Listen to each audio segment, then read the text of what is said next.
გიორგი გახარიას თქმით, ის და მისი თანაგუნდელები ნებისმიერი არჩევნებისთვის ემზადებიან. ტელეკომპანია პირველი ეთერში მან განაცხადა, რომ ოპოზიციური პარტიები ელოდებიან, როდის გამოაცხადებს გახარია გადაწყვეტილებას და პირველი მიიღებს პოლიტიკურ დარტყმას, რომ თავადაც იმოქმედონ.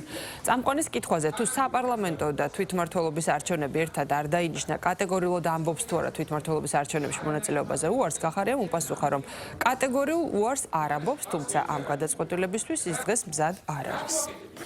მზადებით საპარლამენტო და ადგილობრივი არჩევნებისთვის ერთად ოქტომბერში. ეს ჩემი და ჩვენი ამომრჩევლების გადასაწყვეტია და ვერანაირი წნეხი მარჯვნიდან, მარცხნიდან ეხლა სახელებს არ დავასახელებ, რომლებიც ზიან ეხლა და რაღაცაზე ოცნებობენ, იმიტომ რომ მე ყოველთვის ვამბობ ღიად, გულწრფელად და პირდაპირ და ისეთ რაღაცას ვამბობ, რისი გადათქმაც არ მომიწევს და ის პარტიები, რომლებიც აქ თავს იკლავდნენ, რომ არც ერთ შემთხვევაში ბოიკოტს უცხადებთ და მუნიციპალურ არჩევნებში მონაწილეობას არ მივიღებთო, აი ისინი რომ მიიღებენ ამ არჩევნებში მონაწილეობას, მე და თქვენ აქ ვიგრძებით. ვიზე გაქვთ ეჭვება ყველაზე გიდასტურებთ, რომ ჩვენ მუნიციპალური არჩევნებისთვის ვემზადებით.